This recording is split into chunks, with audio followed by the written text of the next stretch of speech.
All right. What's up, everyone? Welcome into the first episode of a brand new podcast series that we like to call The Players Club, which is going to be hopefully a highly exclusive summer series that we're bringing to you guys all summer long. It is presented by Krause House in partnership with the Big Three. And we are coming to you guys live today from the Bay Area, Oakland, California. And we are just blessed to be in the presence of two of the most legendary players to ever grace the hardwood. Two Hall of Famers, 50th anniversary, 75th anniversary, NBA champions, one of whom won an NBA championship in this city. Ladies and gentlemen, Rick Barry and Dr. J. Julius Erving. Thank you guys so much for having us. Good to see you there. Also, and who's that on the end over there? And Joy D'Angela. Yeah, so before we get going, just wanted to give a little backstory here. So the way this all came about, back in summer 2022, a little old community of basketball fans that goes by the name of Krause House came together with the idea of wanting to collectively buy a professional basketball team as a group of fans. And it's a model that has been explored like in European soccer, but had never been done over here in the States, particularly with basketball.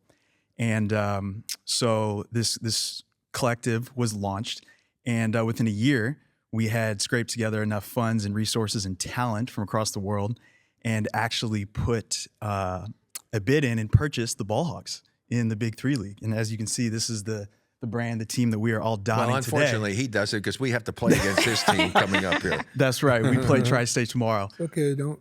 But here we are. And so not only were the Ball Hogs the perfect team for us to buy and start working with on the court, and Rick's been so generous in letting us all contribute to scouting and analytics and draft prep and whatnot, but also he's been nice enough to open his Rolodex and help us with some content creation, some media production. And so we have really outkicked our coverage here with episode number 1. And so we really appreciate both you guys for Rick offering up your support, and Julius, you for taking the time to sit down with us. Yeah, we appreciate that. So ask him some questions. Sorry, before we get started, though, it's a little hot in here, so let me take this jacket off here. Oh, yeah. What else do you have on? Oh, look There at we this. go. That's a good move. Hey, well, there. see, that's also one of the things. That's a good one move. Of, that's right one of there. No, this is much better. No, you no, look so actually, much more comfortable. This is now. much better. No, it would have been way more. No, it would have been way more appropriate for you to have a Nets jersey on because we both played for the freaking Nets. But you guys missed each other by a year, right? One You year. never You're actually played together. About 1 year we missed each That's other. true. So it would have been red, white, and blue, to red and white and stuff. But I mean, Yeah. the Sixers. I like bleh. this. Yeah. Well, he's going for the majority situation because the majority of the public probably would recognize that. That's true. That's true. That is true. That is And true. I was there more actually to story. watch them blow a lead against the Portland Trailblazers doing the broadcasting. Oh my so We'll I'll get just into bring this. that. I'll just bring that We'll up. get into this. We'll get into no this. big thing. Well, so we already talked about how you guys both played for the Nets of the ABA. You missed each other by a year, right? Yeah, so 1 Rick, year. You left in 72. Julius, you started in 73. Do you guys remember the first time you met or crossed paths or heard about one another? Probably, I heard about him from when he was in college, obviously, but I didn't see him until we played against each other in the ABA. I don't think I had met you before that. I don't remember. Physical presence. I saw you play a lot more than you saw me play. Probably true. Before I became a pro because of your great college career, and then what you were able to do with the Warriors. And when we first played against each other, it was always an interesting matchup. Well, especially the first time in the Situation. pros because it was 'cause- Virginia, right? Because they were, that was in Virginia, right? Yeah, Right, that's what I'm right, saying. yeah, and because I didn't want to go there, and I was on the cover of Sports Yeah. Illustrated, and they kind of hated me. And Yeah. they had a poster night when we played at one of the places there, Yeah. and I had to pick the winning poster. And the one that I still remember this, the one I picked was a drawing of me in the uniform for the Nets, uniform, bent over with my head up my ass. So I thought that was pretty clever. Can you do that now? No, I can't. But I still can't touch the floor of my toes, so that's a good thing. But yeah, no, I remember that. That's all right. But I had death threats there. I had security my people follow me gosh. when we came Yeah, down. it was bad. It was not. It was bad. It was Wow. bad. Yeah. And fortunately, I went to Virginia. Charlie Scott was already in Virginia. George Gervin eventually went to Virginia. So it took 3 guys to make up for the loss. Wow. The guy they never had because they really wanted you. The reluctant Virginia. And, I think it was the diplomacy associated with you saying you're not going there because you didn't want your kids to grow up saying y'all Yeah. or whatever. that That was was a simple little Rickism, because Rick. But says that was a stuff. planned like thing. that. Julius, He no. speaks his mind. He just put that out there. That was planned. And suddenly, like, oh, this is a guy. We hate this guy. Rick speaking his mind? But That doesn't sound like Rick. I honestly, I didn't try. That's the one. Tell your first, side of the story. No, the first time. No, for the first time, I This is so literally good. did that and tried to do it to create a controversy because I was promised that I never had to leave the Oaks Oakland, from yeah. Oakland, Yeah. and they'd take me to Washington. Now they're Yeah. going to Virginia, and I'm going, wait a second, what the hell is going on here? So I said, you know what? I'm going to use the media, which usually screws us over, to help me. And it worked. And the fans, I was grateful to them. I said, I'm so glad that the fans were so loyal to their team and so upset with me because they forced him to trade me to New York, to the Nets, because of that article. So I was planned. I didn't mean anything against him. I mean, my brother's wife at the time was from Virginia. So it was like, but it was intentional. And it was worked. an interesting series of events. It was, yes. But that's how we And first met. my parents are from South Carolina, so I've heard y'all. When I was very young, said and y'all myself. I was never offended by y'all. I still hear y'all today because I'm in Georgia was I. or whatever. And I was like, Rick, he got crucified. I did. You got crucified. Well, actually, man. y'all But was you better. rose above it. But you all was better than use guys. If I was from New Oh, Jersey, you hey, guys, use guys. that's Philly. Is that what they said up there in New Jersey? Oh yeah, hey, use guys. It's horrible. Philly. Horrible. Anyway, so good. So ask him some questions. Yeah. So You I gonna have get in one. trouble again. That's okay. You can handle it. I can handle it. You got At big this, shoulders. at this stage of my life as an octogenarian, I can handle anything. The octogenarian. I love that. So before up. you guys met, what were y'all's opinion on each other? Well, I mean, I knew Rick was a great player and a great scorer. And before we got on the court together, I mean, his team that won in 74? 74, Oh, 75. Yeah, 75. So I was still in the ABA. And, I mean, they were the talk of the league, and Rick was a leader of their team. So he had international recognition. And, the first people to recognize is your peers. Right. And the people, because, you're there where they want to be. So he was one of those guys. I mean, I wanted to be a champion and an MVP and all of that kind of stuff. And, felt as though that was going to be part of my path. And Rick was very inspirational in that piece to my life. And, I think we created a friendship with one another because we've taken some trips together, over the years. And, the big trip that we took was over to Israel. Wow. And, I think we were there for 7 or 8 days. And, we went to the Holocaust Museum and, we visited the Wailing Wall and, just enjoy one another's company because we met people who were high up in the political circles there. And, But the president. and they greeted us, they greeted us with open arms. And, those are things that create memories for a lifetime. Right. Yeah, there's so much more than just basketball. Of course, for him, I'd heard about him. They've been doing things back in the days. You didn't have ESPN, you didn't have all the video and doing stuff, so you really didn't know. I'd seen a couple of clips here or there, and so you just basically judge it by when you get a chance to play him. I mean, Doc, he did some amazing things, and obviously one of the greatest forwards to ever play the game. I think we had a mutual respect for one another. I loved playing against him. I loved playing against the great players. And there was a certainly mutual respect there. And so we had a lot of good battles over the years when we were both playing. As I say, we missed 1 year together, probably being able to be together and playing together on the Nets, which would have been great. Lou Carnesecca would have been happy to stay around and have most of it. He tells me that all the time. He said, "Oh, Rick, I got just..." He's so funny. Yeah. But yeah, no, it was great. And then I had a chance to obviously broadcast some of the things that he did when I was broadcasting after I had retired, because he played a lot longer than I played, beyond my time. Yeah. How many years did you? I wind up heard playing? some of those stories too from Bill Russell, because he said he was doing a broadcast with you, and you said something about, man, Julius can do that because he has big hands. I did. And, Well, no, and Bill and Bill gave me- Russell says, I got big hands and I can't do it. No, But well, he did could other jump. He stuff, could- but, no, he you know. could jump and had the athleticism that you had. He was a great athlete, obviously. Oh, he But was no, I'll tremendous. show you that. Look He at was this. Look at this. tremendous, Check- man. check Oh, this my. out. Oh my! The difference is insane. Look at this. It's So, good, it's good for I radio. can't even palm a ball. I couldn't pommel. I said, God dang, Julius did things that I used to dream about being able to do. I said, man, I wish I could do that. But a lot of that stuff, if you don't have big enough hands, you can't do the stuff he did. And so, I was always like enamored with it. But I'll tell you the one thing, Julius, that I told everybody, I said, I guarantee you, there's not one chance in hell that I'm ever going to let Julius come down the court if I'm down there and dunk over me. If I happen to be in that horrible position that I'm under his basket, and he's on a break or stole the ball, and I'm there, he's not dunking over me because I'm grabbing him. Yeah. Now, fortunately, it was nice. never It happened. was nice to be discussed and talked about in that way, because I guess it's a sign of respect. yeah, it is. And then it's also this fear of getting Embarrassed. posterized or whatever. But UB Brown, now when UB Brown, when he coached the Kentucky Colonels or whatever, he had a rule. Yeah. If I was on a breakaway, grab me. And it's not really a basketball move. Now, they penalize a team for doing that. Right. But he used to tell his guards to do that. I used to hate it. Yeah, I was imagine. like, come on, man. The fans came to see a show. It was time for you to get posterized. Hey, listen, I didn't have a coach tell me that. I was telling myself that. I'm not being posterized. I'm sorry. That's not going to happen.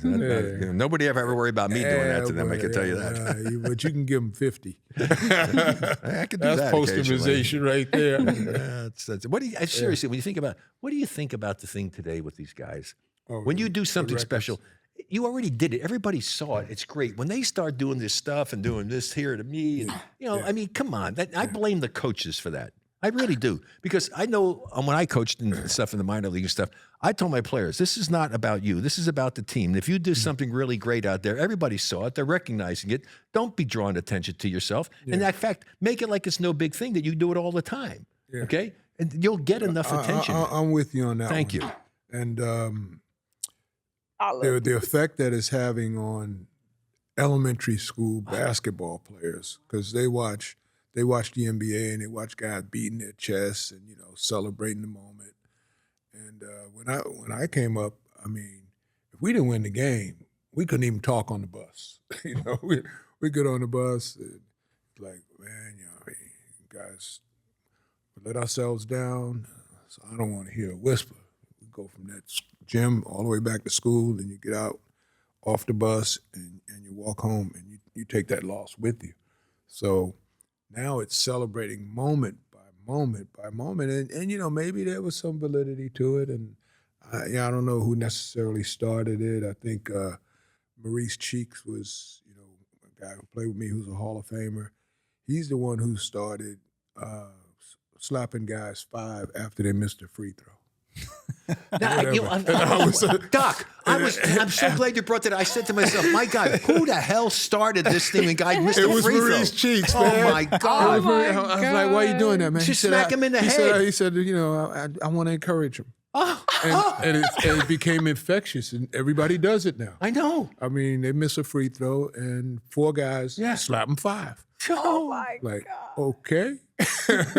Wow. So now that answered my That's his question. mark on the game. The whole interview here and having you join us was worth it just to find that out, because it's been driving me freaking nuts. Well, you're like a 90% guy from the free Jeez. throw line. Chris. I mean, I was, just getting close to 80 Jeez. or whatever. So Maurice you'll be more Cheeks. irked by it than me. I was. It drives me nuts when I see it. I'm saying, hell, I go up and smack him in the head. Say, what the hell are you doing? Yeah. Make your free throws. Yeah. Because it's like a celebration of sorts, but it psychologically, he's like, he's going to encourage the guy, stay in there, take the next one, Okay. and make the next damn There shot. it is, folks. Please. Well, thank you for that, Doc. That was. Yeah. I'm glad I did. That's actually funny that you took it in that direction, because that was on my list of things I wanted to ask about. Is nowadays players are so verbal, or they display so much, I don't know if you want to call it passion or whatnot, after they make a certain great play, like Luka with his shot over Rudy Gobert in the Western Conference semifinal or Western Conference Finals a few weeks ago comes to mind, or even with them chirping at the refs nowadays. What are your take on those types of actions in today's game? It's built in. It didn't exist to the same degree when we played. And I think the coaches were a little more in control of their team and their players or whatever. I mean, now the players are running things. Well, it's like So Will they said in his so book, they right? can get away. Will's last book. Yeah. Inmates are running the assignment. There you go. There you go. I use that expression every now and then because, definitely the inmates are running it. And, the economics have a lot to do with it because guys make so much money. I mean, the coach can only say so much. It's not like you're going to get rid of a guy, who's a $30 million a year guy easily. Right. Where can he go? You're committed and the load management piece. Oh, what the load management? Don't ever start on that. Let's get you started, man. Oh, Jesus Christ. It's like load I management. said, what? Guy says, I'm not playing tonight. What is load management? Doc, They had to invent a term to describe what was going on. Because people really didn't know what was going on. I mean, you just see I didn't know what Kawhi was Leonard going play on. like 4 games in a row, and then he's not playing for 2 or 3 games. He Right. was like the favorite guy I wanted to watch. So I'm Yeah. turning on the TV. I want to see Kawhi play. Right. And then load management came. Oh, that's why he's not playing. What the fuck is load management? I don't get it. But it's bad if Doc used a curse word to express it. Right. Oh my So God. I'm serious. It's saying, I don't know about never you. heard of I that. hated it when we were blowing somebody out because I knew I wasn't going to get to play. I wanted to play. I don't want to sit we on the wanted bench. to play all the time. I wanted to play. We wanted to play. Yeah. And Wilt was the only guy who played every minute of every game. He averaged over 48 minutes a including game. overtime. Yeah. The only guy. Yep, ever. And he had the physique to do that or whatever. I mean, 40 minutes is enough for me. Well, I- 30, hey, when I 36 to 40. I think the most- one season the Nets. I think I might have averaged like 46 or 7. He was I was 45.7, happy. yeah. But I was happy. I mean, I wanted to play. Yeah. Load A management. lot There more you go. shots. Yeah. Hey, right. And they didn't play like us. 4 games in 4 nights in 4 different cities. They don't even allow that now. Yeah. But at least you guys flew private, And that's right? with commercial flying, commercial transportation. Coach. And Coach. if you play on the East, we take buses. Oh, we did too. We 'Cause took trains. buses. Yeah, I don't Train- think I don't remember ever taking a train. No, I in trained. Philly, taking a train from Philly to New A to B. York. Train. Yeah, And yeah. then Boston to New York. I remember taking a you're train right. one time. You're right. From New York. I New York think to Boston. Around the Took the Christmas train. holidays, we took the train up There to you New go. York. Wow. Stayed in the Different city. world. And then What was your per diem your first year? Uh-oh. $15 maybe. I was 8. It was a day? $8 a day. So you were Wow. 4 years ahead of me or Yeah, 5? eight. Yeah, 8. Yeah, 15. $8 I a remember day. $15. And then the hotels we But stayed the at. fines weren't bad. If you slap somebody, you only Right. get fined $25. 25 So that's not bad. No, it wasn't bad. But it was crazy. But on my case, they forgot 3 zeros on my contracts. Well, I never heard the word million. We can't talk about I never heard the what word we million. deserve. No, I didn't say what we deserve. I'm just saying, I wish I'd gotten, but I didn't. But you know what? Wouldn't trade it for anything. Yeah. I mean, it was the greatest time of my life. I had so much fun, so much enjoyment.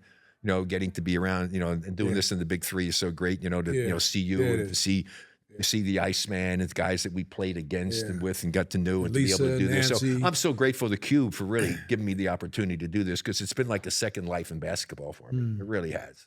Other than the fact that my team can't get in the playoffs. No, we're changing that this year. That's changing this year, Rick. It's I'll be changing pulling for this you guys. year. I'll be Oh, pulling. I know you thank went through a you. drought there for a while too.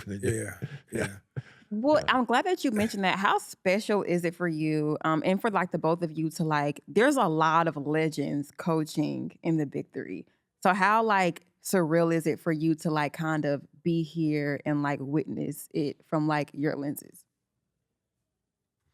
Well, I think everybody who coaches is legendary in their own capacity. I mean, they're either in the Hall of Fame or they're borderline. And male and female, people who have been a part of the Olympic scene. The ladies have been great. They've been all WNBA Olympians and champions. And so we're a collective of a dozen people who coach in the Big Three who are a unique commodity because there is no other Big Three. I mean, there's other forms of 3-on-3 basketball. When I was coming up, there was the Gus Macker League. They played 3-on-3. Converse put something together before and played 3-on-3. So I was very familiar with 3-on-3 when I decided to accommodate Cube and Clyde and Jeff, because they called and said, hey, man, just kind of do this as a favor. We can't pay you what you're worth or whatever, but, we're going to deal with a equity-based league that's for the players and for the coaches. So we have equity, and it hasn't materialized yet, but that wasn't the main reason. The main reason was doing something different, like Rick said, getting an opportunity to be in basketball circles and basketball discussions, and it was different than the typical things that you could do in the NBA. Right. I was in the front office of an NBA franchise, and it was an enjoyable experience, and did the Orlando Magic for 8 years. But this is different. It's a shorter season. It's basically a 10-week commitment, in a 52-week year. So you got 42 weeks to do whatever you want to do, and it's not day to day in those 10 weeks. It's basically probably 48 hours in those 10 weeks in which you'll come and you'll meet some great people, for one thing, because there's always some new people who are being introduced to the Big Three. And I love the guys who play for me. I mean, Jason Richardson has been great, and Ray Nixon, I enjoyed being around him. That's why we brought him back to our team. We have three new faces this year. We got Kevin Murphy, and we got Amir Johnson, and then we got Henry Sims. So I don't know much about Henry Sims. I know he's a big guy. He used to be in the NBA and played for Philadelphia, and he's cool with Jason. So if he's cool with Jason, he's cool with me. So I'm expecting big things this year. I mean, I think our team is going to have a different look, and but we're motivated, and tonight will be the first practice session, first time when the whole band has been brought back together. So I'm eagerly anticipating that. And one of the big pluses that I can add to this little speech is that Steve Mix was my best friend in Philadelphia. We played together for 7 years. So I have him on the sideline as an assistant coach. And that's just been great for our relationship, the rekindling of that and the bringing together of that, of us again. And then I have my son, Jules Erving, who was the other assistant coach. And Gervin kind of has the same situation with his son on the sideline. And Rick has had that. And, it's just different, but nice. And at this time in our life, I think we're deserving of something like that. Yeah, it's been great for me doing that, as I say, other than the fact of losing, because I still hate losing. But I have, you talk about good people. I mean, I got Leandro Barbosa is the captain of our team, and one of the greatest guys ever. I have a picture that I show everybody when I do after one of our games of us together with our foreheads together. It's just it's an incredible, wonderful picture. But he's just so good. He was apologizing to me something, and I said to him, I said, "What the hell are you apologizing to him for? You just won the game for us." I mean, it was just a special moment. And Jody Meeks, who gives you one of the best 3-point shooters in the league, and he's terrific. And DeJuan Summers, who's a great player, and good sized guy. And then we've got a couple of big guys that we got, and I'm really looking forward to seeing. You'll see him tomorrow. I don't know. I mean, we got Lucas is like he's from Brazil. He's 6'10", 260 pounds, and Leandro swears by him. So I'm going, I said, Leandro, it's okay. It's on you. I said, if he doesn't speak enough English, you got to help me out here. I mean, I can't speak Portuguese. I'm not very good at that.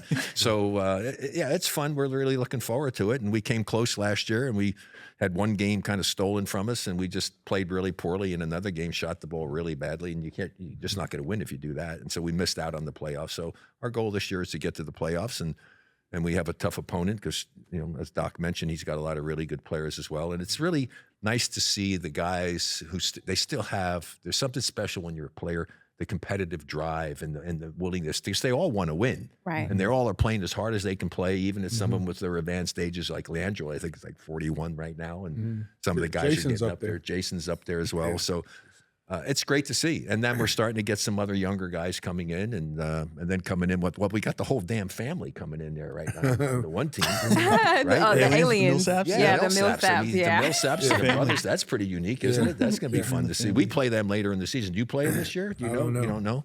I'm taking it one game at a time. Yeah. Right. Listen, at my age, I'm taking it one day at a time. There we go. So one of the things that I look forward to every week, speaking of the Big Three, is seeing what outfit you're going to be wearing on the sidelines. Yeah. And so by all accounts, Dr. J, you are one of the coolest, classiest, most elegant players to ever grace the hardwood. So I'm curious. I want to hear from your mouth. What is your definition of cool? Clyde Frazier. Oh, okay, that's a good answer. So we had the same agent, and you know, when I got to New York from Virginia after 2 years in Virginia, Clyde used to take me shopping with him, and you know, he'd take me to these places in and around Manhattan that he was very familiar with, and you know, they were looking at mink coats and big furs and boots and hats. Yeah. And, you know, he was driving a Rolls or whatever. So I was like, that's going to be Clyde. I have to create my own version of this. And I had the type of household where when I got ready to leave the house, I was representing the family. So sometime what I had on might be vetoed. and my ex-wife, you know, she was a stickler about that because she was into fashion and whatever. So she was like, "Nah, you got to represent the family. So you need to tighten that up, Tone it down a bit." Well, yeah. Sometimes it was bring it up. Sometimes it was bring it up a bit, and I guess now it's one of the things that has happened with the big three. You know, kind of people are looking forward to, you know, what's coming out next. Mm-hmm. So. I have to keep that going. Not me. You're gonna see. You see this? whatever ball hog shirt they give me, that's what I'm wearing. I wear. I mean, although I will say, I think I said it's maybe time for a change. So I am going to go. I'm not going to have black pants on in the first game. I'm changing that and changing my shoes, but I still have my ball hog shirt. So I'm hoping that might be enough to get us over the hump. But that's as far as it's going, because I'm not worried about my image as far as my clothing and the way I dressed. Younger, I did try to do the stuff. I had the platform shoes. I hated them because I was a perfect height to walk through door jams with no problem. With the platform shoes, I kept hitting my head on the door jams, and it was horrible. And so I did that. I did with the big flared pants and all the other crazy stuff, and the shirts and the white collars and the Nehru jackets, this necklace. Did it all. Like, you know, when you're younger, you do crazy stuff. Oh my God. They don't know what a Nehru jacket is. Man. Wait, say it again. I'll have to ask my parents. Nehru It jacket. slipped by. You didn't even hear it. Yeah, I was like, Check it out. Go online. The collar's up like this. That was cool. Do you guys wish you played in the age of social media with all the attention? Yes, I tell you why. Here's why. snap. I will tell you why. He said, If I was playing today with social media, seriously, I know with my mind, I grew up marketing, majored in marketing. I would make more money off the court than I make on the court if you know what you're really doing. It's unbelievable the power of social media and what you can do if you really utilized it effectively. And yeah, I definitely would have been. I would have been into that huge. Absolutely. Well, you were probably the first guy. Every city they went to, you know, I mean, you knew the people who were the writers. You knew the television people and whatever, and you would make time to give interviews because I would see your interviews, and you know, that was something that the organization wasn't requesting of you. That was something that you did on your own. Yeah, you know, didn't make any money off of it, but well, you know, you weren't doing it for the money. No, I really wasn't. at that time. I mean, I loved it. I would have had a major in college in radio, TV work. Because you couldn't have a minor in the business school, but I had just as many credits doing radio, TV, speaking things. I did all of that stuff. And that was a career path. That was a career path after basketball. You know, felt comfortable doing that. I did it for a few years, and we had me and Bill Walton and Peter Vesey, and you know, so I did it for like 3 years, but I didn't really want it to be a career. But it's the second best job in sports. To play it and get paid, and then to talk about it and get paid. talk about what you did, right? Yeah. So, what are your thoughts on how basketball is consumed in 2024, from like the talking heads to like the podcast to, you know, like the Jordan versus LeBron debates? Like, how do y'all feel about how basketball is consumed today?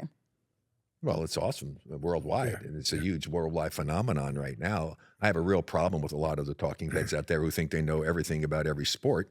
I'm not going to mention any names, but you know, I was just thinking about that. yeah, it's really we probably got the same guys. They probably have. It's really And girls. It's really yeah. Thank you. It's really pathetic that they really talk as if they really know everything about basketball. Never It's like, played a are you game. freaking kidding me?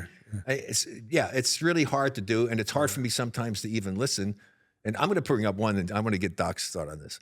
I get crazy when I hear a former player talking about some guy on the team and say he's a lockdown defender. Now, let me tell you something. No one ever locked me down, okay? You can't lock down a scorer who can do, if you can shoot and drive, and there's too many ways for me to beat you. You can lock down a shooter, can't lock down a scorer. Anybody lock you down? Not that I remember. Oh, see, there you go. Thank you very much. You know. I rest my case. Let's go to the jury. Great Yeah, a offense, team great can do defense. that, though. I mean, a team can, you know. Well, they're not going to lock you down. Just make they it can, harder. They could limit, they Yeah. can limit you. Well, here's my thing. A good defender, me, you're averaging 30 points a game, and you're taking 22 shots to get your 30 points, and you play a game and you get your 30 points, Yeah, but you took 26 shots to get the points. Right. He did a good job on you. Right. Yeah, I used to give that credit to Joe Caldwell because Joe was an ABA player. He was an NBA and an ABA Well, I played player. against Joe. And, Jumping Joe. Yeah, you did. He's only like 6'4", 6'5", or whatever. But I always noticed my numbers were different against him, and they resembled more of what you said. It took more shots to get the same amount of points. Right. So you got to credit the defense for that. Exactly. So you guys, well, actually, I'll go with this angle. Julius, you played in Philadelphia with Charles Barkley. He was a rookie. He was one of your rookies, right? And 1983, 1985. Yeah, so Charles came in 85, right? 85, yeah. And I know you played, he's been pretty outspoken about you playing an influential role in teaching him how to be professional and how to take care of his money and whatnot.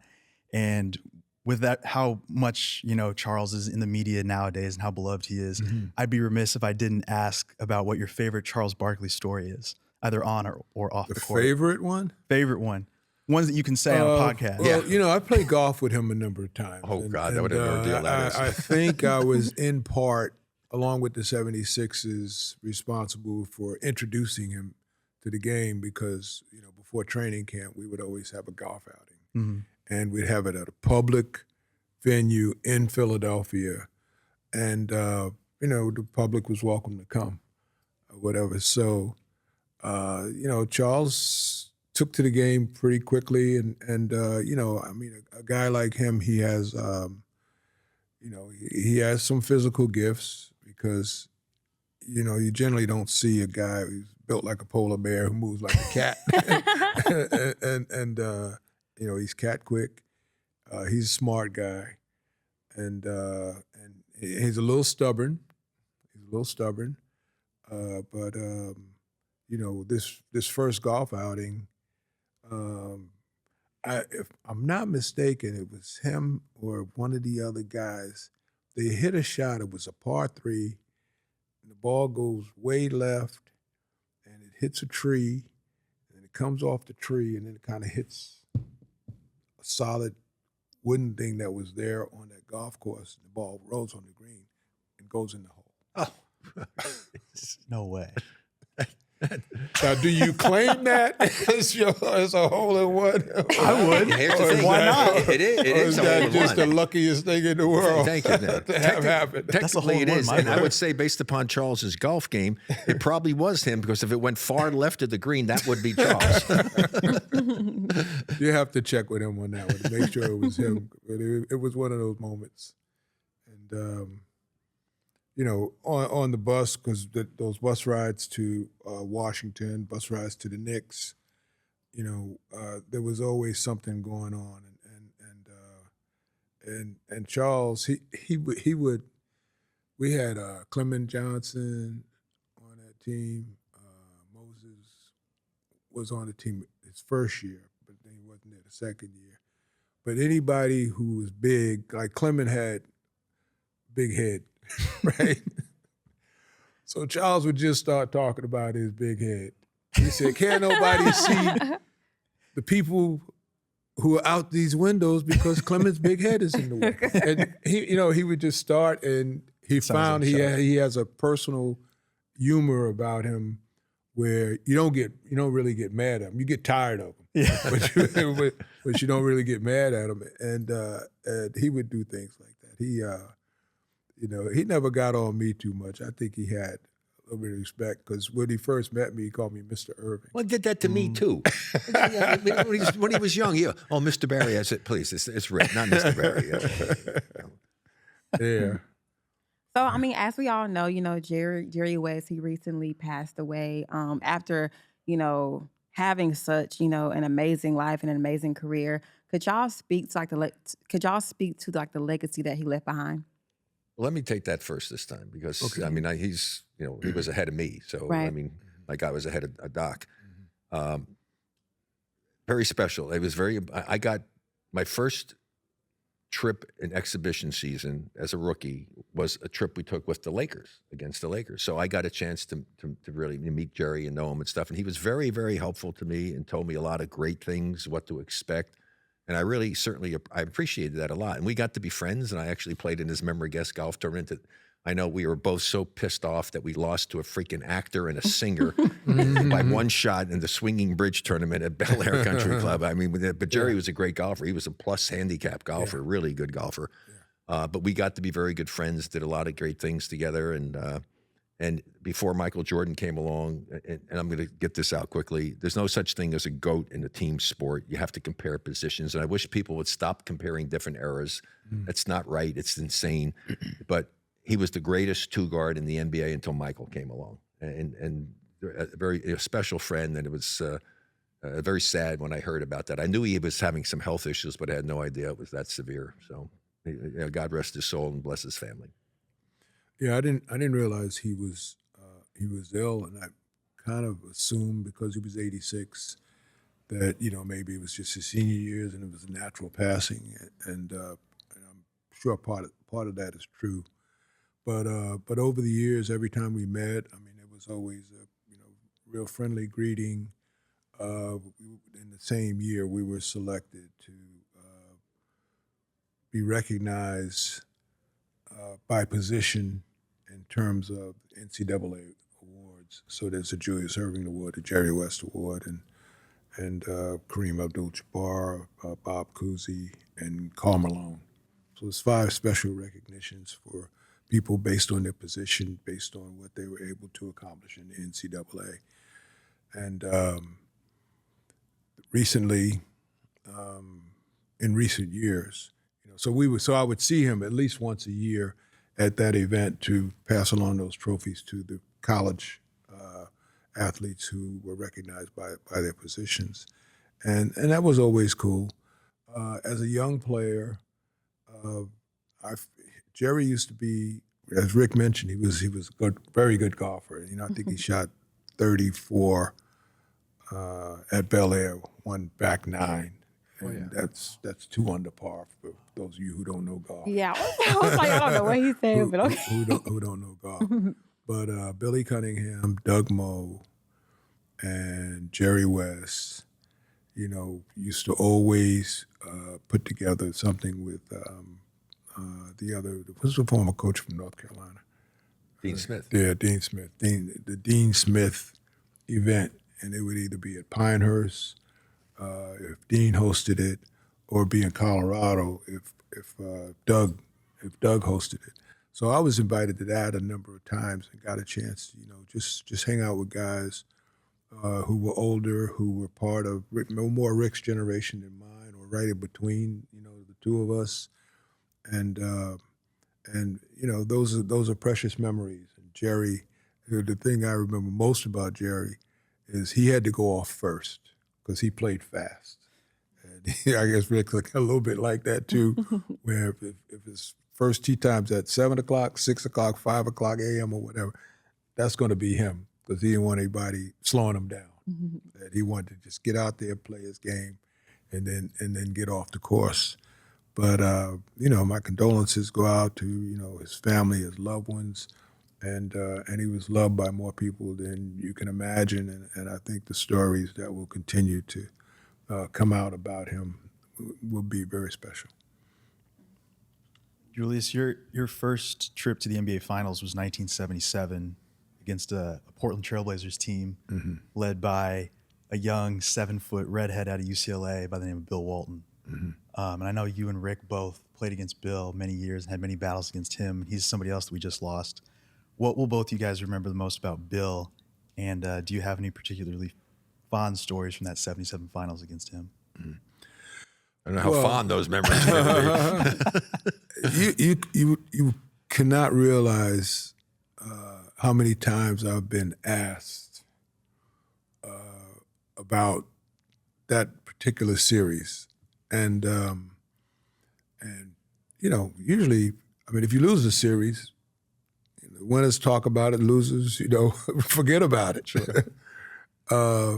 But I was continuously asked. I've been asked by Bill Walton many times to, I did a podcast with him, and we did many interviews over the years where we talked about 77, but we talked about other experiences. When we went over to Hawaii and just played pickup basketball in the summer and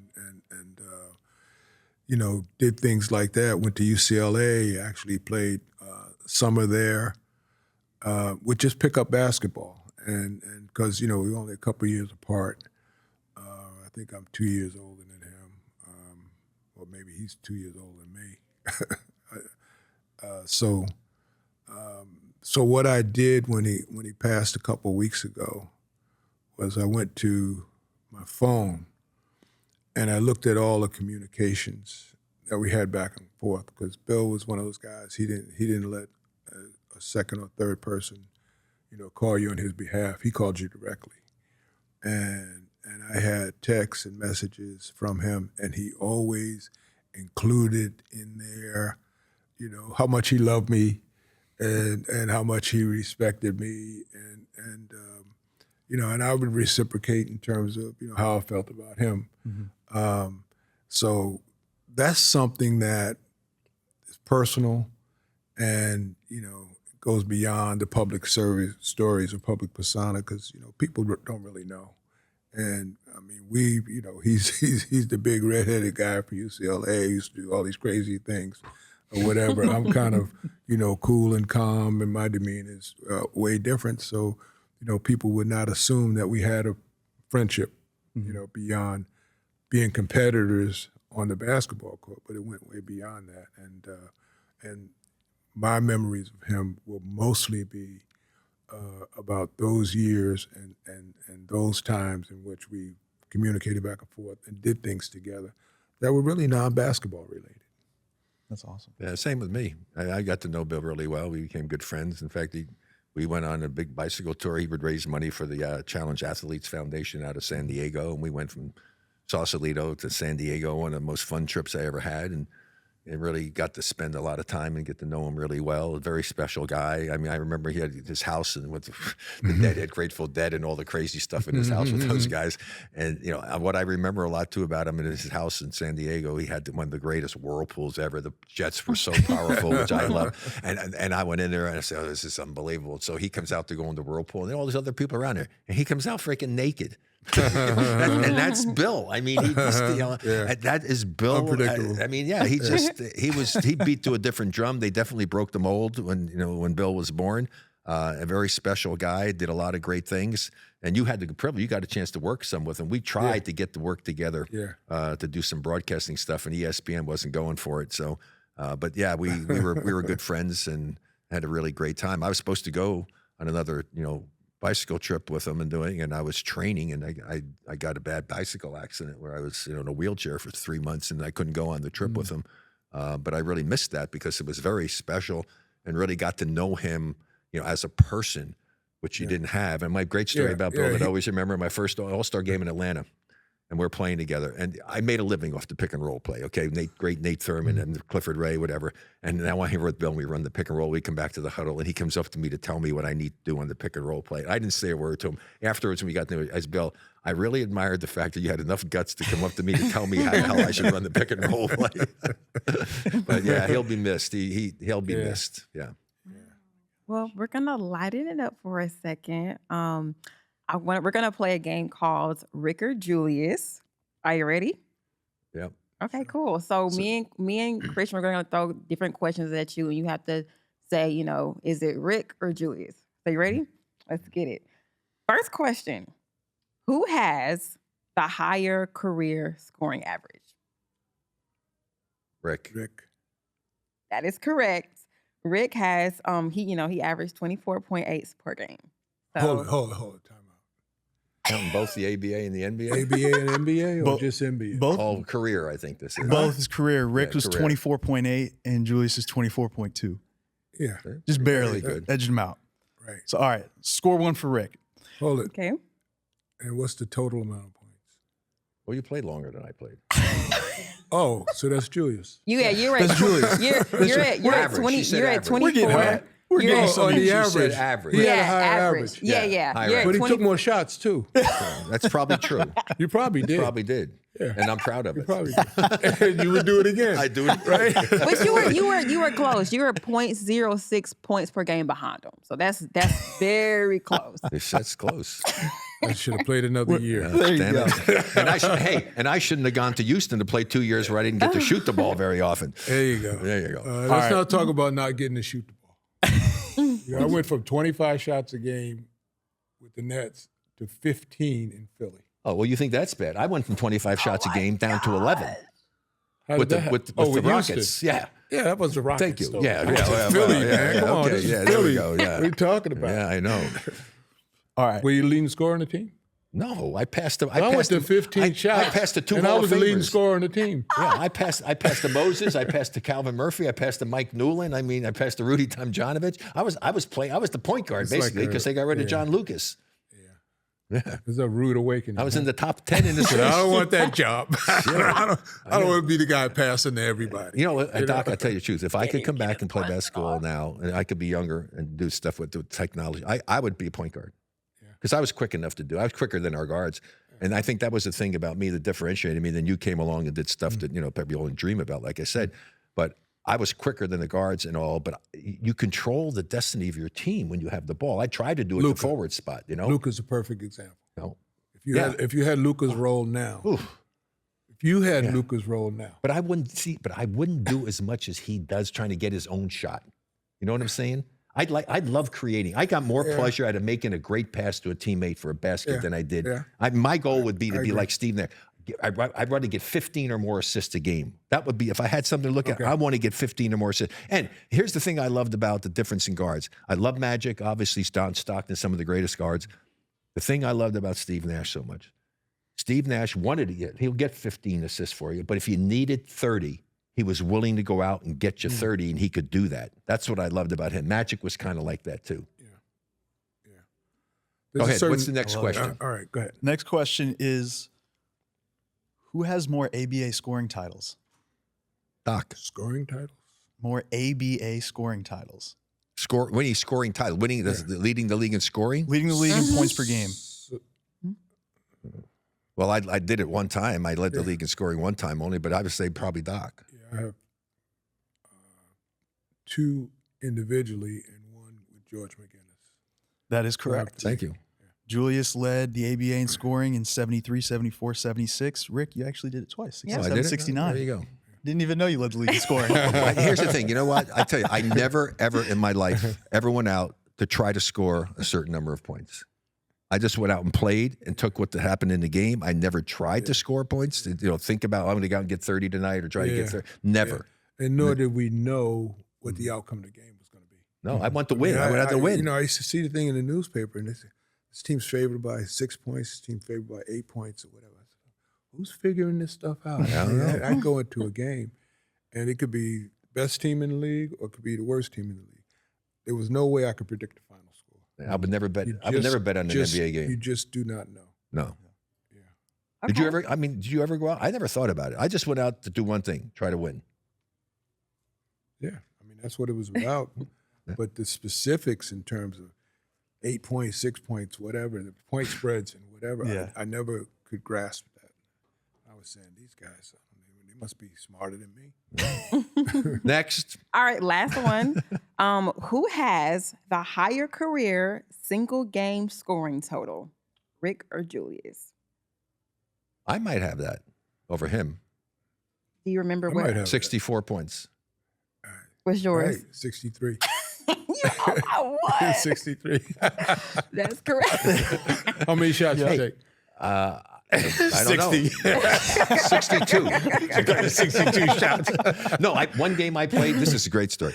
We're playing in Chicago, and they termed early in my career when I was led the league in scoring that year. So we get into the game. It's one of those like fourth game before night crazy stuff. We're dying. You got to carry us today and do it. I said, you telling me you want me to shoot more? And so, I remember it. I think I scored 50 points in the game, but I had to take 49 shots to do it. But I was willing to do it. And here's the thing. We won, but we won on Nate, offensive rebound off of my miss. Really? Yes. That's so cool. The other great thing for us is the back cover of Spalding on the comic books and stuff. When he was dunking the ball and I was shooting 3-point shots for Spalding basketball. So that was another cool thing we did together. But the most fun was our trip over to Israel. That was just really special. It's really Well, thank you guys so much for the time. We really appreciate you guys taking a few minutes to sit down with us and chat. And so this has been an absolute honor and surreal Thanks, experience. Dustin. Thank you guys. Yeah, it's great. Good, it's man. always great to do Always, it, man. Always great. Always. That's what friendship's about. Yeah. You know? I love it. Thank you. Awesome. Thank you guys. Till next time.